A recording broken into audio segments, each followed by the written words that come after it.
Hi, here I am again. Welcome back, my darling Cupies. And yeah, I am just completely going off the deep end here. I'm just uploading video after video. I don't even give a shit anymore at this point. It's time that I actually did something that I've owed myself my whole life. And that is the opportunity to break my silence and shit. So yeah.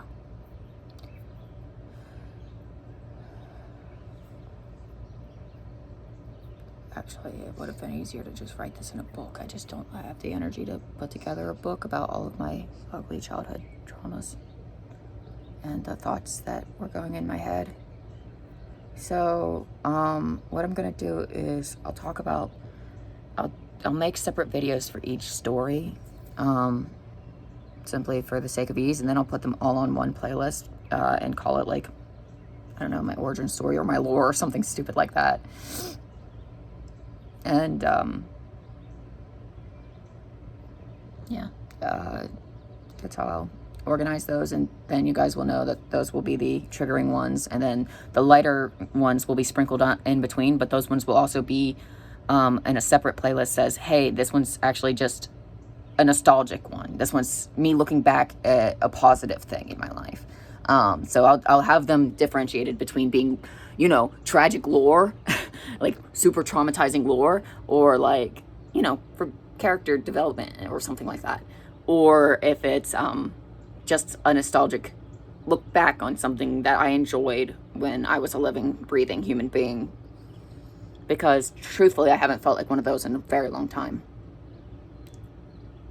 I've been feeling like I've been living as a ghost, pretending to be alive amongst everyone else. So yeah. So, let's see, where should I begin? I was born in 1999 on September 7th. It was a Tuesday.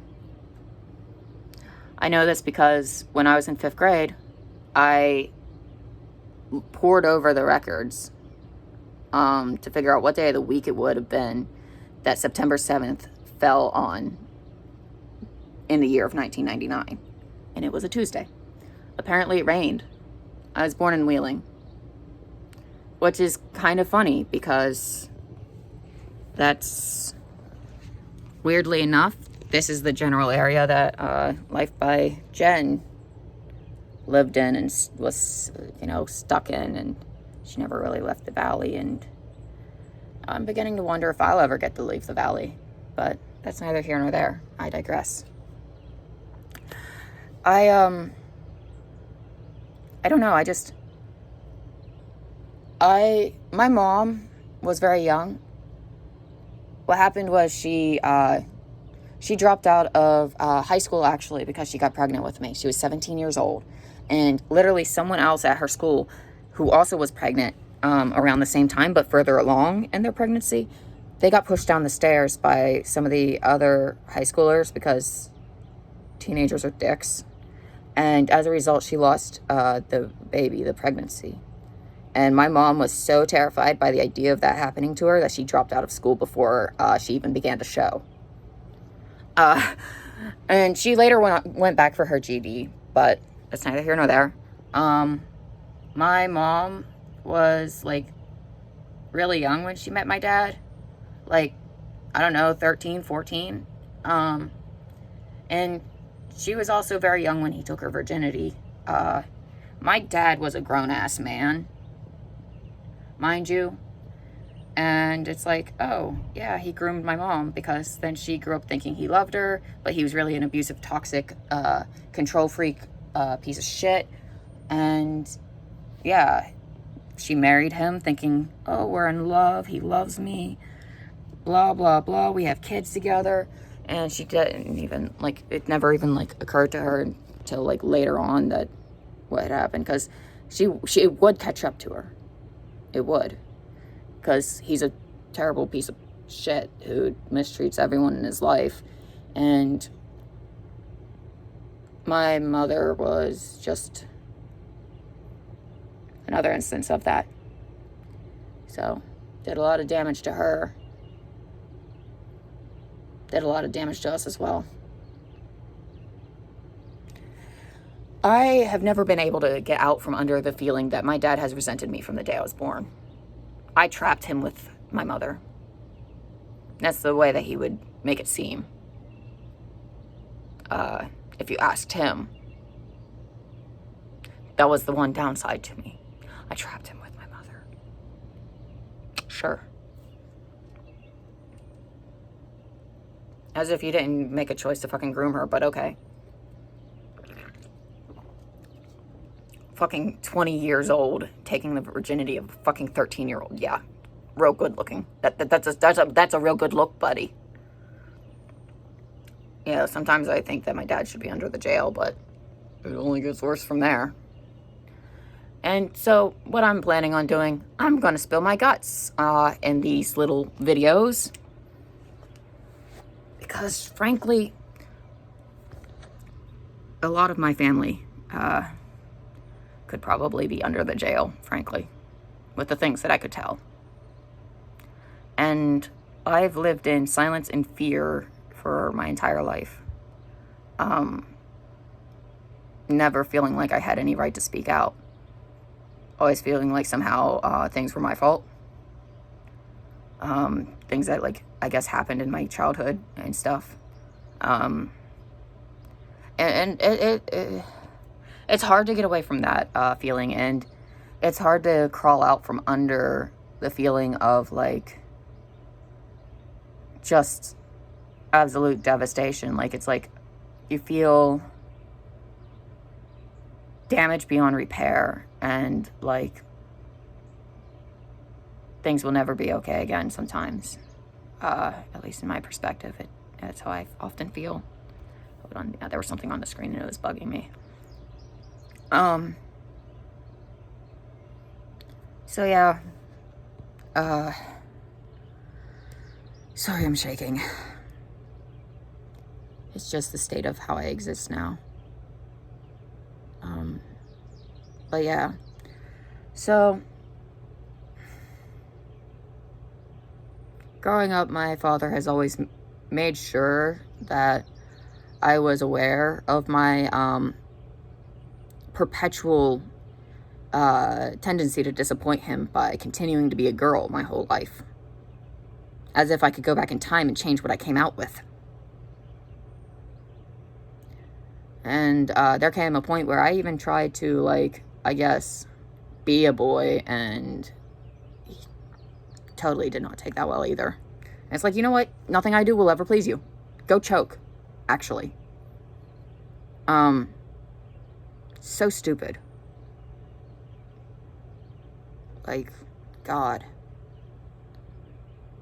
According to my mom, I'm lucky enough to not have very good memory of this, although I do have good memory of being deadly afraid of my dad from a very young age. As, like, an infant.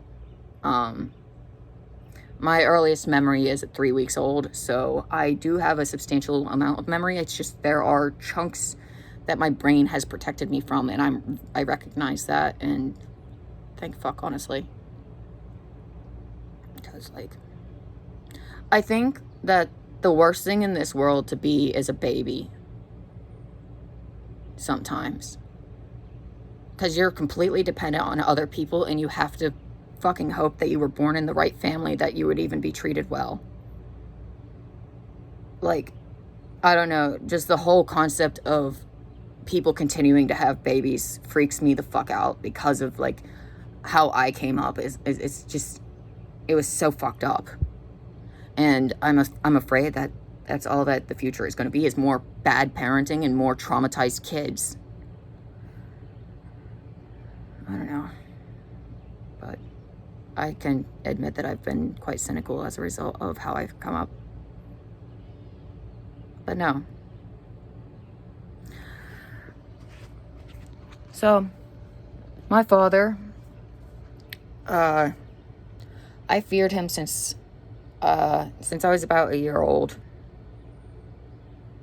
At least. My mom says that when I was about a year old was when he started to take his frustration out on me when he come home from work. Because, you know, as a baby, I would do this thing called crying.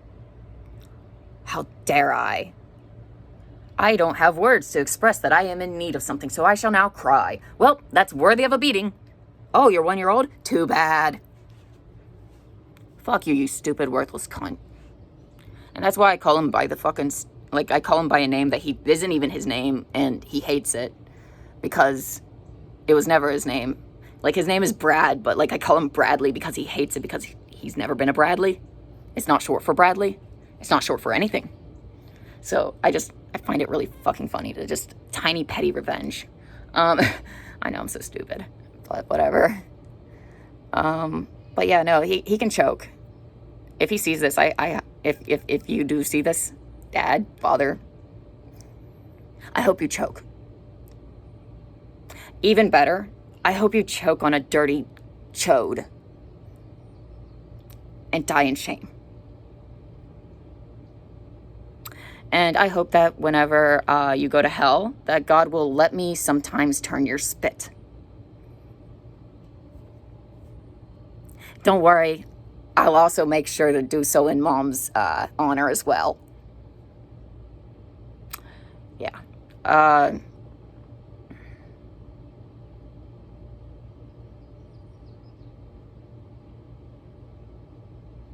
I genuinely hate my father. I have been praying for him to die since I was a kid. That's really fucked up, isn't it? I grew up constantly afraid of him. Afraid of the next thing that would set him off. Afraid of making another mistake, even though I'm not even sure 90% of the time what mistake I'm even making to deserve the punishments that he was dishing out. Oftentimes, all I was doing was being a kid. Existing. But, you know, when you've got a punching bag nearby, and it's not that he would punch us. No. He's too clever for that. He can't pull the Heather strat. Heather's my aunt. Stupid fucking cunt. She can choke too. Honestly,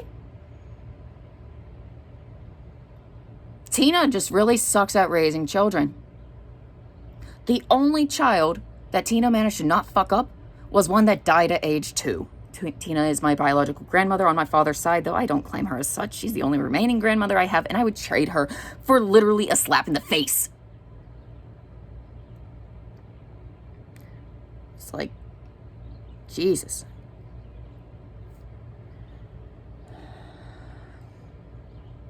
Yeah, this shit's gonna only get darker. And I'm shaking because opening up is an incredibly physically painful thing for me to do. It makes me feel completely disgusting and disgusted with myself, and I just kind of struggle with a lot of like self-loathing and negative emotions surrounding a lot of it. But, you know, I need to be able to like express the horrors of my youth, I guess, to expose my family once and for all for what they've done, things that they will never ever see justice for, and that pisses me off.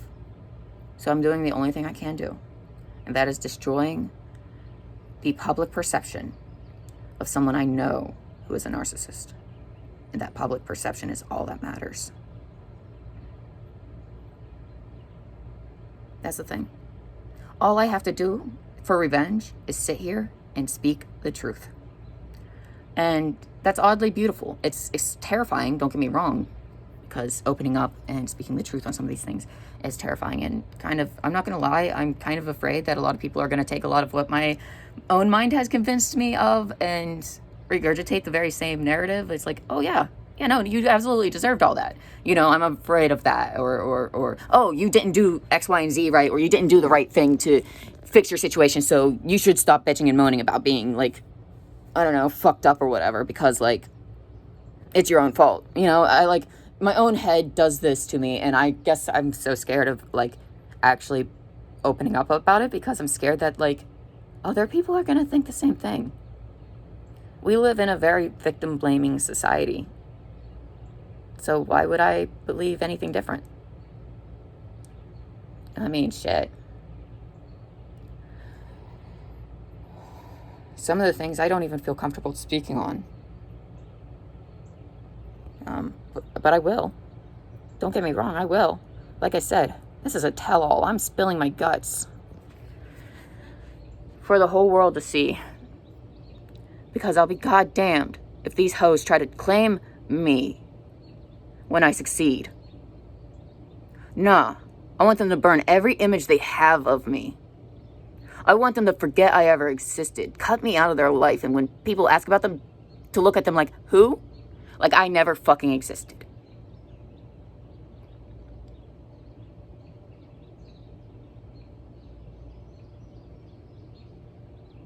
I don't want them ever thinking that there's ever a chance of a relationship. My dad and my grandmother and my aunt. Thinking they have ever any kind of chance of a relationship with me. They are dead to me. So to his Uncle John. Racist ass bitch.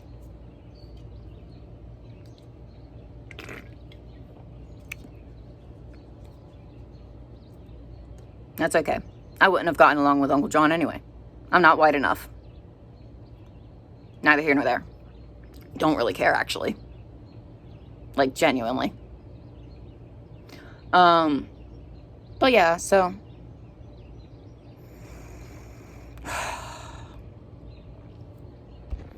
I don't really blame my mom for a lot of things that my dad wants me to blame on her. He spent my whole life painting her as this awful villain, but the thing is, he thinks that I'm stupid. I've always known who the villain was. I've always known who was tearing our family apart. It was never her, it was him. He was the one who just was a fucking control freak. He was the one who insisted on being way too harsh on his own fucking children, even as babies. You know, just for being children. It's like, I have this really big thing. Like, I find myself incredibly triggered by dad jokes. Like, often. Because when I was younger, I used to complain of being hungry or thirsty because I had to have permission before I could eat or drink anything. That was the fucking rule. Okay? I had to have permission to eat or drink anything. And that was the rule for everyone in the household. It was how he kept control over the food. If he controlled the food, then he could make sure he always got the best of it, I guess. So, anytime we complained about being hungry or thirsty, which was a chronic fucking issue because he chronically denied us these things. And he's gonna be the kind of bitch who goes on there, hey, you're exaggerating, you're just butthurt. Bitch, please. You don't even know the shit I'm gonna tell on you. Fucking try me. You know? Like, I would love for my dad to come out the works and try to shut this shit down. I will expose him for everything because I know shit. I know shit he don't want people knowing. I know shit that he would fucking kill himself over. Play me. Try it. Fuck. I am not the goddamn one. So, that being said,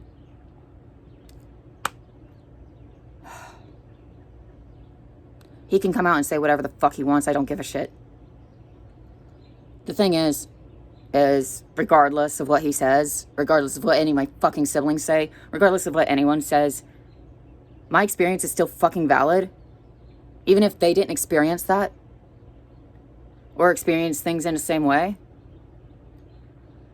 Somehow I feel like my brother and I faced the worst of it, and then at some point things changed and I became dead to the family and my brother became the golden child, and now it's like, now he's got this impossible pressure that I had lived with for a lot of years, and a pressure that I could never live up to, by the way, because like I said, I was born with the wrong parts. I was set up for failure from the very start. I could never make my father proud. That's the thing. Which is fine. I don't want to make him proud. He's a fucking disgusting freak. And he has a very special place under the jail in hell.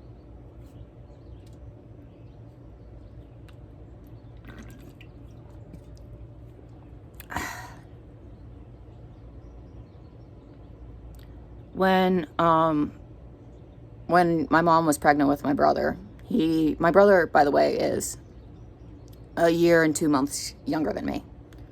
So he was born 2 months after my first birthday. 2 months and a handful of days. But yeah, when mom was pregnant with him, she got in a car accident, and there was like an injury to the ligaments that hold her uterus in place, because my brother was a giant baby and she was really far along by this point. And so the movement of the car had caused some of the ligaments to tear. When, like, she got like whiplash or something like that, and like, I don't know, something about the accident had caused ligaments to tear. She never really was very clear on the details of it. I just know that it did cost her a future potential life, and also that it cost her everything. My brother did not get hurt in that. He did come into this world, absolutely, giant bowling ball of a baby, which is why it really messed her up as much as it did. That was a 10-pound baby. He was born. Finally, Dad had everything he wanted. Dad's too man to change diapers, though, so that's Mom's job. And we're going to get into that. Oh boy, are we. Oh, we're really going to get into that. Because, like I said, I'm here to spill my fucking guts. I'm done. I'm like literally done holding it back. So, the doctors, it's the early 2000s, mind you. My brother was born in the year 2000. So the doctors prescribe her something for pain. Now, she had lost her own mother to an addiction to pain pills, opiates. And so she was terrified of becoming an addict. So she asked the doctor over and over, you swear this is not addictive? And they kept reassuring her that it was not addictive. Except it was. They're fucking opiates. What do you expect? Of course they're addictive. Anytime some sort of pharmacy tries to sell you, or some pharmaceutical company tries to sell you the idea of, look, it's an opiate, but it's not addictive, they're full of shit. They're trying to sell something, and they don't give a shit who dies for that sale. End of tangent. But this began a long downhill progression. Dad would cheat on Mom and shit like that, which was really awful, and it broke her heart, because she thought she thought she was in love, and she thought it was like he would never, right? Like, bro, he was a 20-something-year-old who had no fucking qualms being your babysitter and taking your virginity. Like, please. If he has no qualms about that, then, like, I highly doubt he's going to give a shit about cheating. Just saying. She later does learn what the fucking monster he is. Like, at this point, there's no love left there. Just pure hatred. He's hated by everyone in the family at this point. And he deserves to be. So anyhow. So she got rather quite hooked. His abuse and controlling nature endured. And as she tried to numb it, she learned that these medication that the doctors had prescribed her makes it a little easier to deal with. Next thing she knows, she's taking it a little bit more often than she should. Then a little bit more often. And it escalates over the next few years into a full-blown addiction. By the time my other sibling is born, she was bad on it. That child was born addicted to the opioids, I think. opiates, whatever the fucking proper word here is. I don't know. I don't know anything about drug talk. But no, in all seriousness. And then the final child comes along 2 years after that one. And that's actually the point where my life takes a turn. A very negative turn, actually. Actually, I can actually pinpoint this being like an, oh my God. My life was never the same after that. And I'm not saying that the birth of my younger sister is the problem. It's not. It's how my dad handled everything. It's what he did. So now there are 4 children. 3 AFAB individuals and 1 AMAB individual, the golden child, my brother. Like I said, I had a moment where I came out as trans in high school and lived as a bloke for a bit. Except, of course, like I said, that didn't do anything. It didn't fix anything in the past. It certainly didn't fix anything in the present or future. Just gave me more misery, frankly. Stupid. Now I find myself somewhere in the in-between. I don't really feel myself aligning with gender. I think it's a silly little construct that humans made up.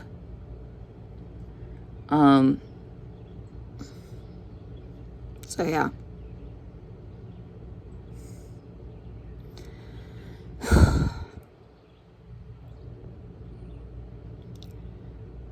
What he would do, by this point, him and Mom were fighting a lot, and they were splitting up and back together and splitting up and back together. He would dump us, my brother and I, off at his mother's house, Tina. Yeah, I mentioned her earlier. Tina's got a special fucking place in hell, too. Don't you worry. I hate her. I hate her special kind of hatred. I do. It's sad when her luckiest fucking child is the one that was a murder victim at 2. That's really fucked up. And the fact that I look back and I'm like, damn, that's the fucking lucky one. I wish somebody would have took me out before all this other shit happened. Because, yeah, sure, it's a fucking miserable way to go, but it's better than what was to come.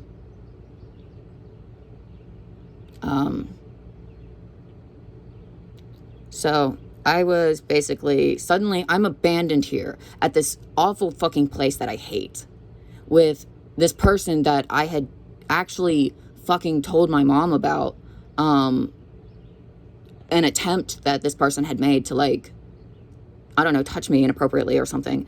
Like, I mean, obviously that I'm saying or something to try to downplay, like, what the fuck it is, because, like, bruh, I don't want to talk about it, let alone, like, even think about it, actually. But no, I just,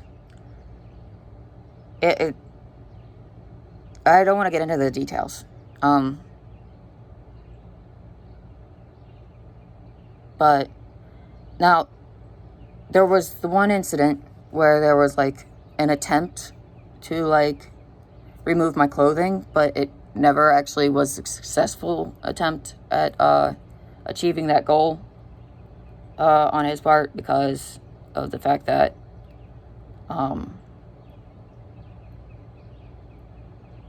me and my brother were both still so young that, like, he couldn't actually isolate me or get me on my own to do so.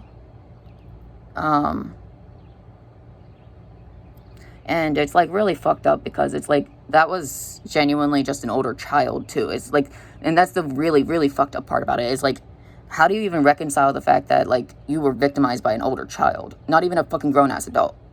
And so you find yourself conflicted by the fucking feelings you feel about the whole thing, and the fact that, you know, you wish that the person had never fucking been born. I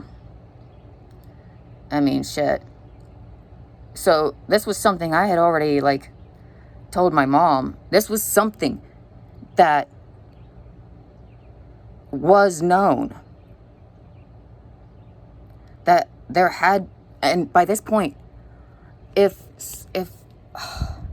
I had been kept from being dumped there as much as I was, there might have actually been a future for me. So here I am in this place. Mom's battling her demons. She's sick. By this point, I had genuinely seen some of the ugliness of her addiction. Dad was waging a psychological warfare against her, taking her children from her, and using them as pawns to hold over her, so that he could get away with raping her in exchange for getting to see us.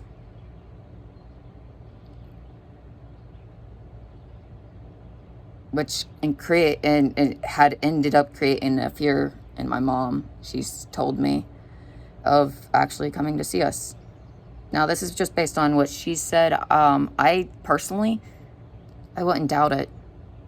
When it comes to him, I don't doubt that for a minute.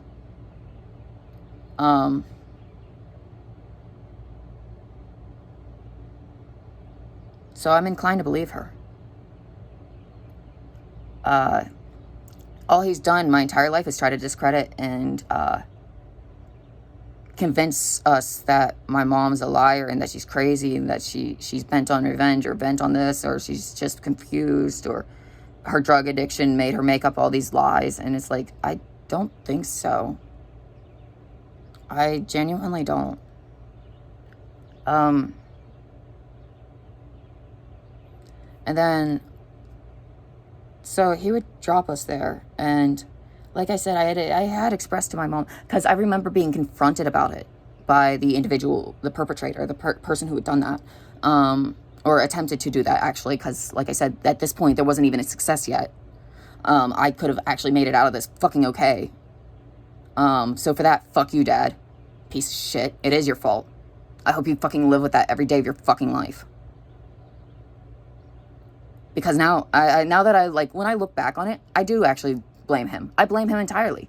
He knew what his mother was. No good fucking drug addict who cannot do anything but neglect children and let them fucking die in her care. Yeah. We'll be coming for Tina's throat soon. Like I said, the skeletons are getting freed from the closets. I'm done holding those bitches back. They've been wanting free for a long ass time, and these bitches been barricading the door to keep them bitches trapped in there. I'm setting them bitches free. Time to lay this shit to rest.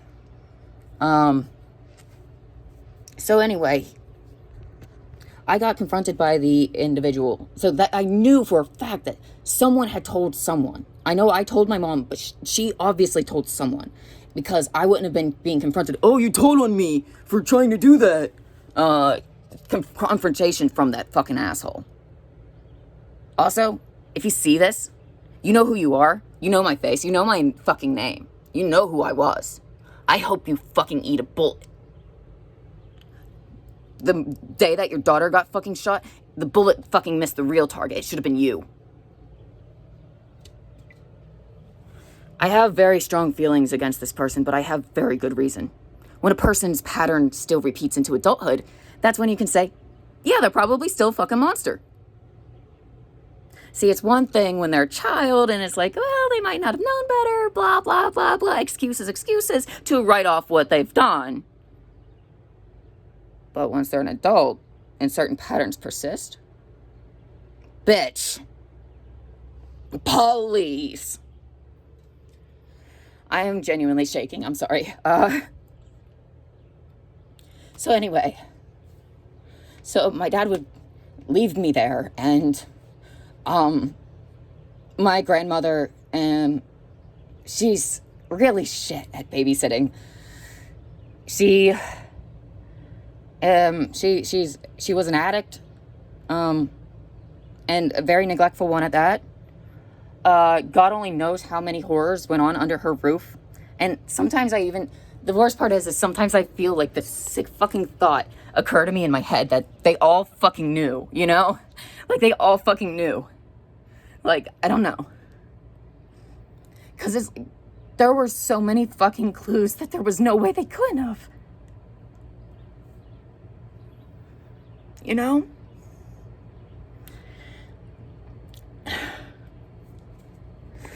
You know, there's just no possible way. So, like, how dare my dad abandon me there? Knowing his mom's a monster and knowing what other unsafe things were lurking there. Knowing that he was endangering us. And for that, I will not ever forgive him. And I hold on to that right.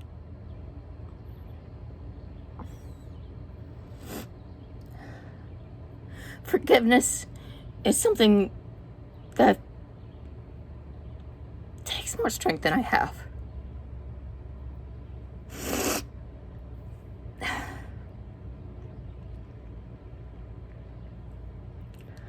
Anyway.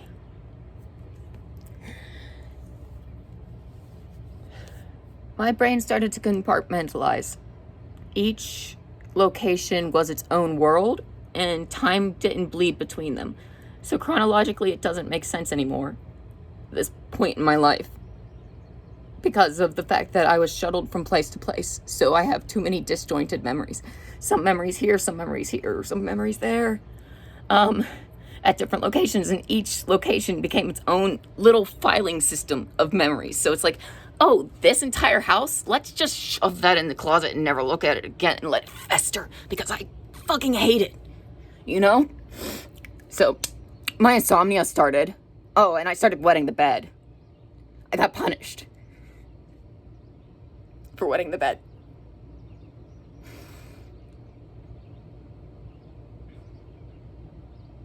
As a potty trained child, that is a fucking red flag. Needless to say, I never wet the bed again. Not as a child, anyway.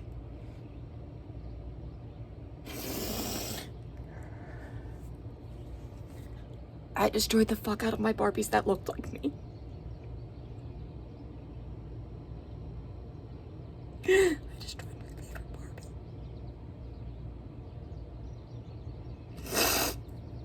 My favorite Barbie had red hair. She was like some sort of swan princess thing. And I ruined her. I defaced her so badly. I scribbled all over her and fucked up her hair and shit. Like, but I still made myself play with her because she was just me, you know? She's just not an okay me, you know?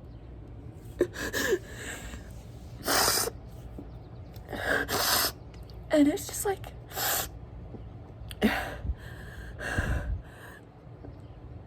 I stopped sleeping because when you're staying the night in the home of a monster, you learn that the nighttime is when it's easiest to become prey, and you quickly discover that you're not safe at night, especially. And this was always worse during the summer. It was never really a big issue during the school year. That's the fucked up part. So there's a specific season that fucking especially fucking sucks.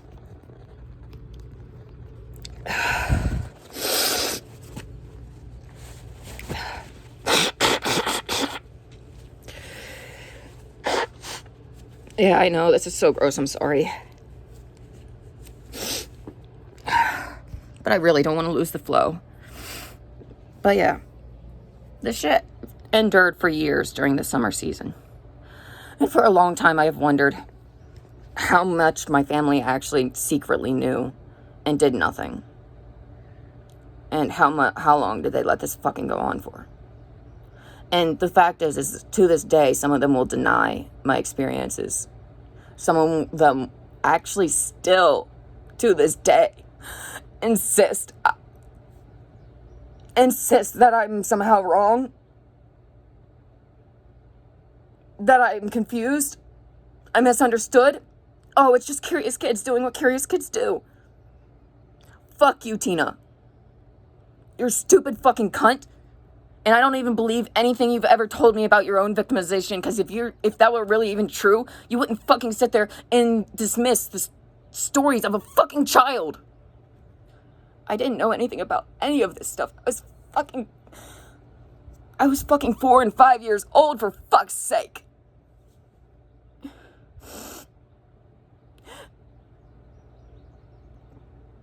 I didn't know any of this stuff. And then Tina's religious fucking trauma that she inflicted on us, like, did a fucking number too. She decided to become a Jehovah's Witness. And she decided to inflict that upon us. So as I'm enduring this god-awful abuse, I'm also being taught about this merciless God who will destroy all evil and bring about a righteous new world that only people worthy of his fucking paradise or whatever would get to inherit, and that it'll be a lovely, perfect paradise. And I would just be like, and she would tell me that, like, I became afraid of this paradise because in my head, because she was tied to this religion and preaching it at me and shoving it down my throat and weaponizing it against me. Let's be real here. I have been made to feel guilty from the day I was born for being born a girl. I have deserved every ounce of everything that's ever happened to me because I was born a girl. God wants me to suffer. I deserve to be punished. That is the fucking message I grew up with my whole life from her and my father. So, I kind of don't have very good views of Jehovah's Witnesses. In fact, I hope their fucking whole organization falls apart, and I hope it gets undone. Because I know I'm not the only fucking person who is damaged irreparably by this fucking cult. I used to have nightmares where I would be forced to marry the individual who was ruining my childhood and taking away the only innocence that I actually still had. Taking away my ability to sleep. Taking away my ability to even look at the world without immediately thinking of all the awful. That's the thing. I became afraid of men, but not just men. I became afraid of boys too. Because like I said, it was a kid just older than me. I referred to him as my kunkle because he's my cousin, but Tina raised him and adopted him, so yeah, he's Heather's offspring. Heather failed to drown him when he was 2. Fuck you, Heather. If you're gonna kill a baby, finish the fucking job. Don't leave them with the trauma to fuck everybody else up. Because then I would just be mad at Heather, and I wouldn't be all fucked up like this. And I know that's a really fucked up way of viewing it, but I don't care. Tina should have never been granted any kind of custody of him, especially considering her own daughter, Gwen, died at 2 years old under her care from being beat to death. Oh, but she gets her own video. Tina gets her own video. This is about Dad. This is about Dad and abandoning me when I was young. And this is only part 1 about Dad. This is the tip of the iceberg. This is actually the heaviest bits of the iceberg, actually. Kinda. Other than the speculative shit that I can't really speak on, but really keeps me up at night. Because, yeah. Anyway, so yeah, so here I am feeling like my inferiority, my struggles, what I was going through was deserved. My family was treating me like I didn't deserve anything because of the fact that I was born with a vagina instead of a dick. They acted like, they just acted so entitled about me, my life, and my future, and how they could treat me. They felt like they had every right to treat me like shit for having been born a girl. And they used their religion to justify it. That's how my family fucking worked. And that's fine. That's fine. Just know, when you end up in a home, I ain't gonna fucking help. Okay? Like, for real. Not gonna pay for none of it. Not gonna come visit. Not gonna take no care of you. Now, fuck you. I hope you manage to make peace with one of my 3 remaining siblings, because I'm fucking out. You know? I love how, like I said, my entire childhood I spent praying that my dad would fucking die, so I could be finally fucking free of his terror. He eventually did, you know, come back for us. It's just, we spent a lot of summers with Tina, the bitch, and that stupid fucking kunkle, who had the audacity to be named after my grandpap, who, honestly, I actually enjoyed Pap. Pap was a good grandfather. Honestly, he's kind of a victim of Tina, too. She stabbed his ass. Like, for real. And then he had to die next to her. Like, for real. Like, not like she stabbed him and he died, but, like, he died of cancer years later. And, like, could you imagine dying married to that bitch? And not having any agency over yourself anymore because your cancer has eaten you so much? I feel bad for him. He didn't deserve that. She's a piece of shit. He didn't deserve any of that.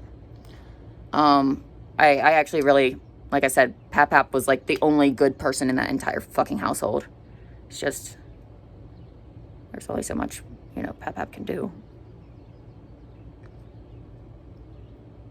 No. He kind of, Pap had a tendency to spend more time with my brother. Because it's easier to bond with boys. Usually any of his bonding with me was just silliness. You know, just us nitpicking about, like, whether or not feet have hair. And I'd be like, no, feet don't have hair. My feet don't have hair. You know, just stupid arguments like that. That's one of the ones that, like, sticks out to me. Or this one time when he went to shake the seasoning packet, but he did it after he had opened it and spilled all the seasoning all up in his face. And it got stuck in, like, his hair, because he was black. He had, like, really coily hair and, like, 4C hair. And it was just... the seasoning had settled in his hair, like it was like yellow. It was yellow because it was chicken. It was chicken seasoning, the ramen. And I don't know why, but those 2 memories like stick out in my mind as like really funny to me. And they're honestly the only comforting memories to have ever come from that house.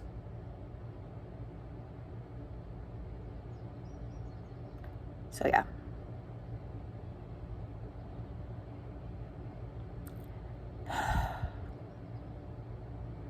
And like I said, this was a repeated thing every fucking summer for years on end.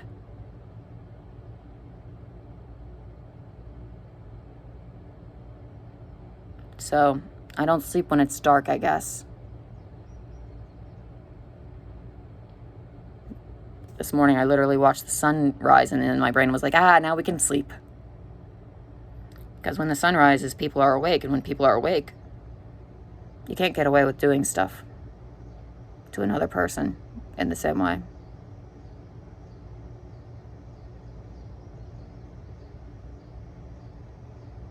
The worst thing is I didn't even realize the damage that was occurring. I didn't realize how much this was all fucking me up. At least not fully. To some extent I did, but I never, not fully. Like... I don't know, I was just this neglected, abandoned kid who just wanted to be, like, loved, and everyone in the world just treated me like shit, like I didn't deserve to be here. And then the only person paying attention to me is, like, destroying me. I mean, how do you come to grips with that, you know? So, yeah. I still have a great deal of anxiety about men, and even boys, even still, as a result of how things went growing up.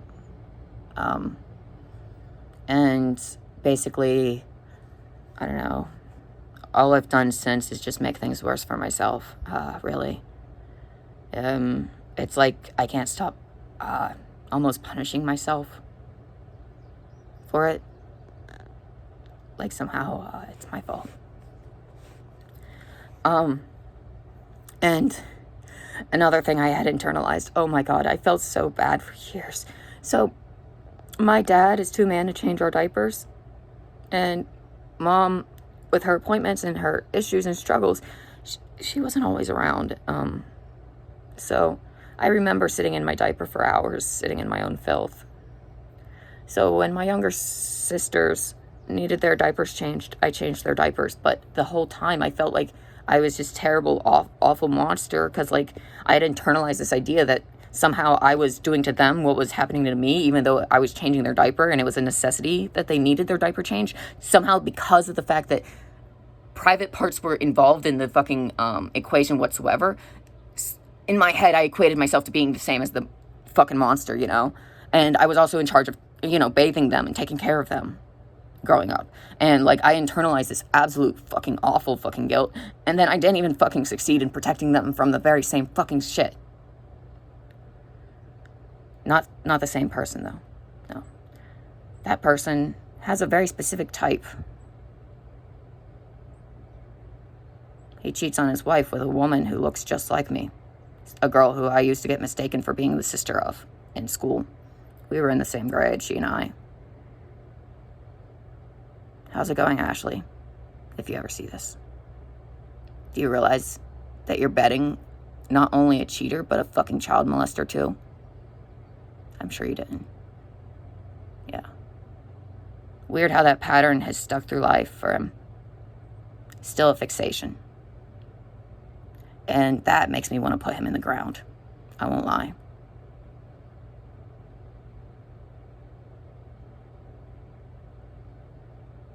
His wife is a victim of childhood traumas very similar to my own. She's very docile and quiet, and has a tendency to dye her hair a really weird, phony red. Funny that. And he cheats on her with someone who used to get mistaken for being my sister and was in the same grade as me. Yeah. Well, I'll have you know, I've lost a lot of weight since then, so we don't really look the same anymore. Try again, buddy. Fucking sick fuck. Rotten hell. I'm just so exhausted. You know, and I know that a lot of this shit is just stupid and it's just childhood, like, thoughts and feelings that shouldn't hold the kind of power that they do. Shouldn't still have any kind of impact, but they do. And last summer, I went through some even more traumatic shit that I do not want to talk about. And I just...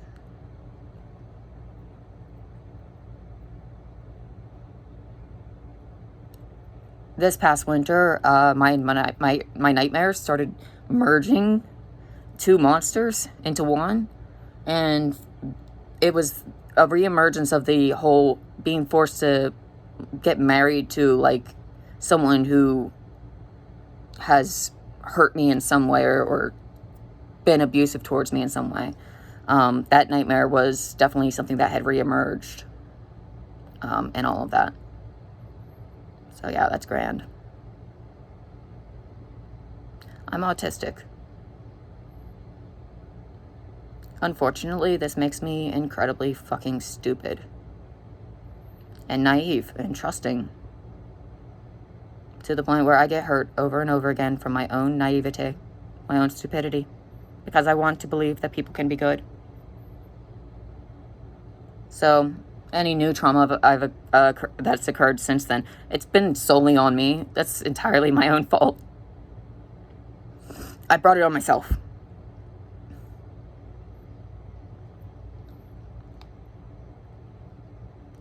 Fuck, I mean, I still blame myself for what happened when I was a child.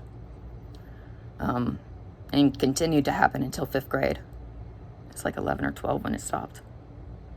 And it only stopped because I finally got the balls to say, hey, no more of this. No. I didn't even realize that was an option. And when I realized that that was a fucking option, I felt so stupid. And even more like it was my own fault.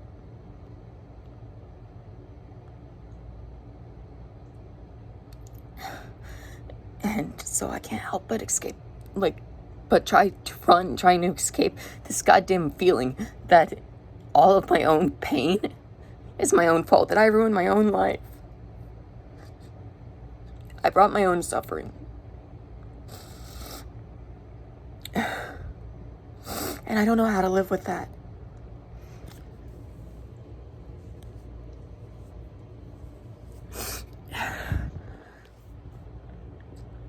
It's too much. There are too many battles that have been thrown on me. And I can't battle them all at once. I'm just one person, and it's like I've got this whole army battling against me built up of various different kinds of awful things.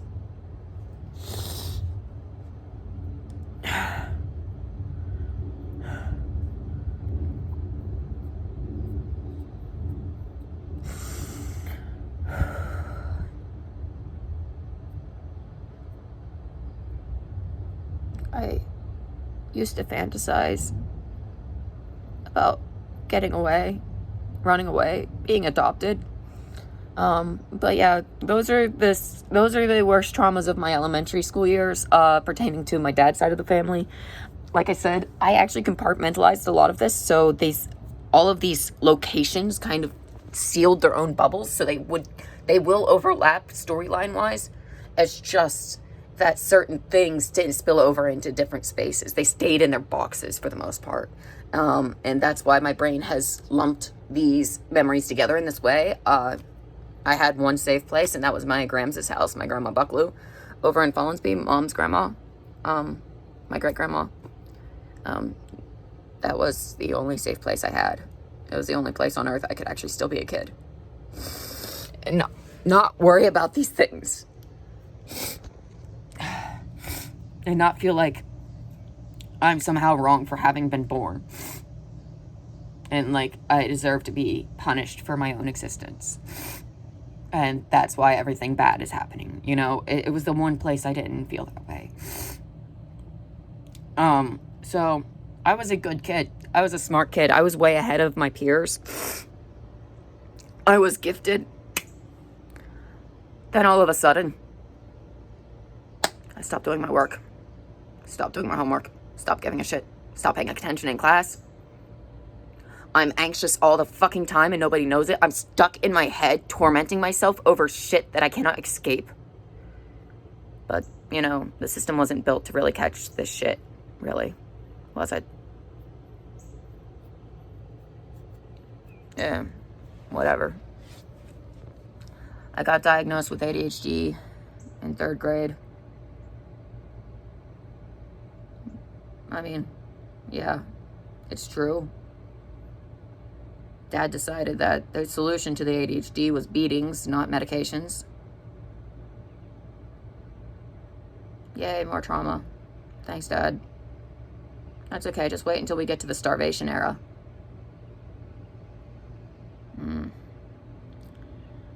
Then I'm going to confess to all kinds of very awful thoughts that I've had. And I don't care.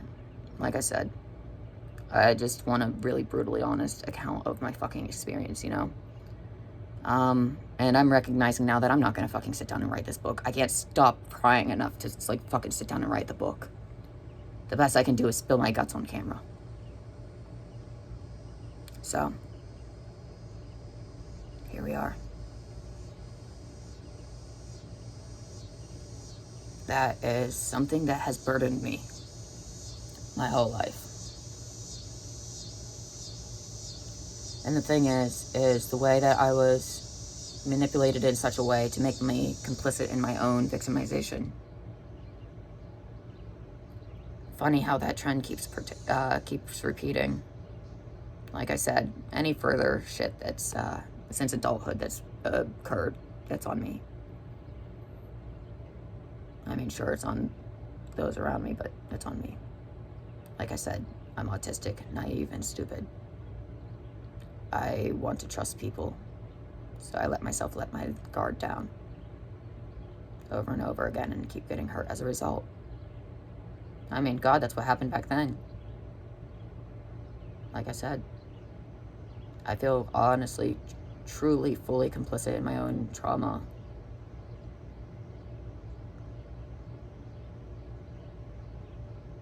But that doesn't change the fact that I still blame my dad and my grandma and uncle.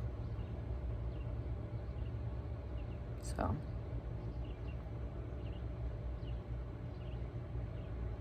I suppose that's it for this video. If you guys stuck around for the whole thing, holy shit, I'm so sorry. This is really heavy shit. The next video, I'm going to try to fast forward to some of the more pleasant things. Actually, you know what? No, I'm going to focus on, what I'm going to do is I'm going to go back and visit this specific period of time again in the next video. However, I'm going to approach it and talk about the good memories, the safe place, my grams. She deserves her own video. And she was genuinely, I didn't appreciate her enough while she was here. I didn't know how impermanent life was yet. And when she died when I was in 3rd grade, that's when I kind of really spiraled. I stopped being able to hold myself together anymore, I guess. That's when I really stopped doing all of my work, stopped giving a damn, started just constantly not giving a shit. I mean, what's the worst that can happen? Dad's gonna beat me, he does that anyway. Right? So, yeah. I suppose I lost my will to live very early on. I have not had a will to live for a very long time. I've only had a will to survive, and that's purely been fueled by spite. Bent on getting revenge. And I kind of hope that spilling my guts might actually help in some way. It's okay. I'm prepared to block a lot of phone numbers very soon. Should people start calling me up. Because let's be real, some people in my family are subscribed to this YouTube channel. So they're going to see this and they're going to, like, absolutely, like, I don't know, bring it up or something. And I don't want them to. That's not the point of this. This is not to start a dialogue. The chance for dialogue is long gone. No, this is just exposing the monsters where they are so that the next people who have to encounter them are already aware. Like I said.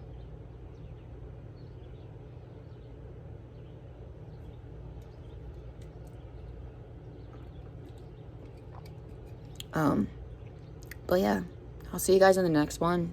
Like I said, I'm going to try to take it to a more positive note. I'm going to talk about my positive memories with my Grams and with my mom, because she and Grams were my safe place growing up, okay? And I hate my father for keeping us from her. He did everything in the world to poison us against her and keep us from her. He was so controlling. He couldn't let us have any joy. He couldn't let her have any joy. He had to keep us separate and make us all miserable because he can't be fucking...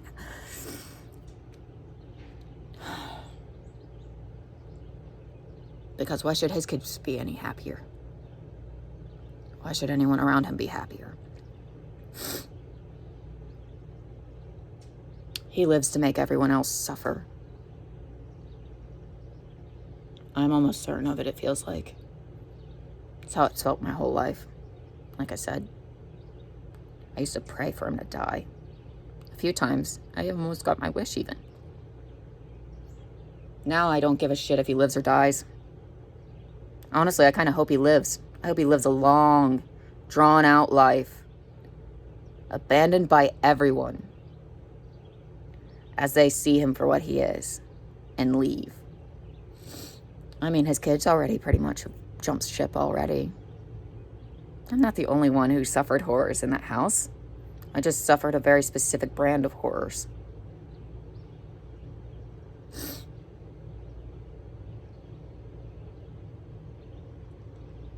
I mean, I don't know. Yeah, so the next video is going to be about Mom and Graham's, my safe place, which is Fallensby, West Virginia. So yeah, I'll see you guys in the next one. Sorry it was so, like, heavy and dark.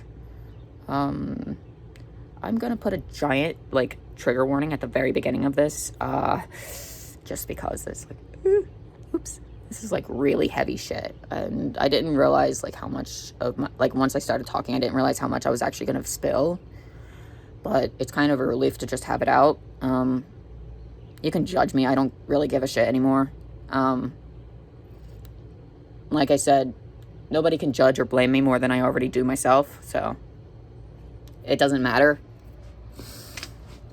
at this point. Who knows? Might even get accused of being full of shit and making it up. Won't be the first time I've heard that one either. Though it's mostly my own family that tries to say that one. Because the girl's always wrong. It's always her fault. It's never the boy who's done anything wrong. The girl misunderstood something.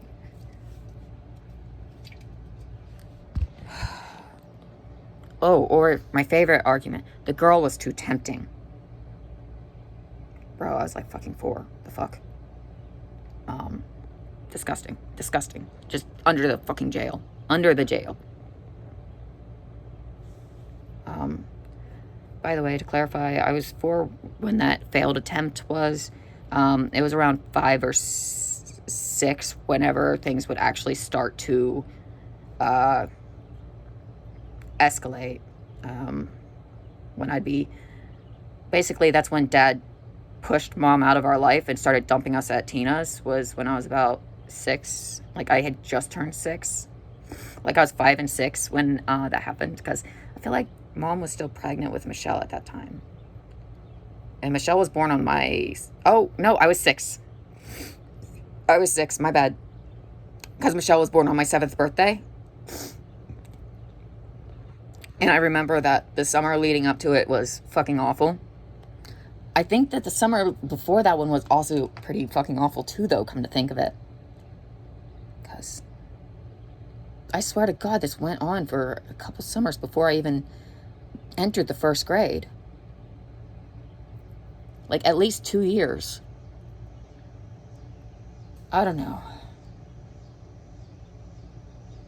I base my timelines based on births and school settings around me. That's literally...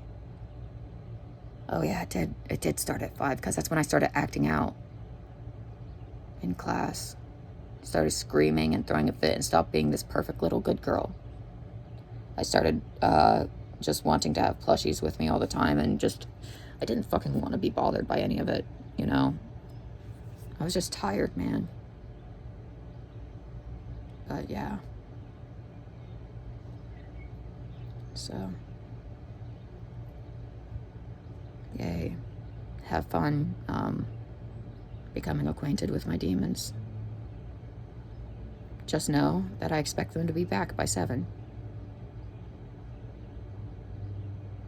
They always come back for evening.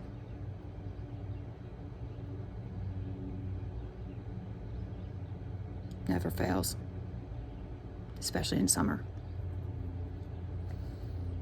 So yeah. Attempt 1, I was 4. Things started to occur when I was like 5 and 6. Things really picked up, though, whenever the youngest was born. And that's why I remember things being so much worse around when I turned 7. And that I remember that being a distinctly awful time in my life, because I was there more than I remember being at home.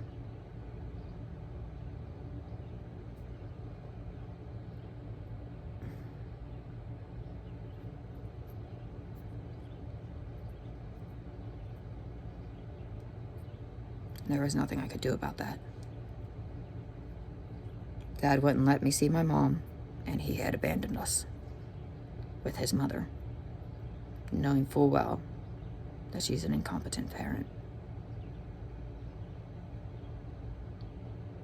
Anyway, I'll see you guys in the next one. if you guys made it this far, I'm really fucking impressed. So sorry for how heavy this video was. I wasn't originally planning on it getting this heavy or emotional, frankly. I was totally gonna like make jokes and meme my way through my own trauma the way that I've been doing my whole life. It's like, oh yeah, these really awful things happened to me as a kid, but damn, I got a spicy personality out of it, you know? Type shit, you know. I've been making all kinds of really fucked up dark jokes about my own fucking experiences in life to cope. And that's where this was originally going to go. And somehow it ended up just digging in. I just ended up digging up all of my old wounds and just being like, yeah, no, we're going to sob on camera. Let's look real pitiful now.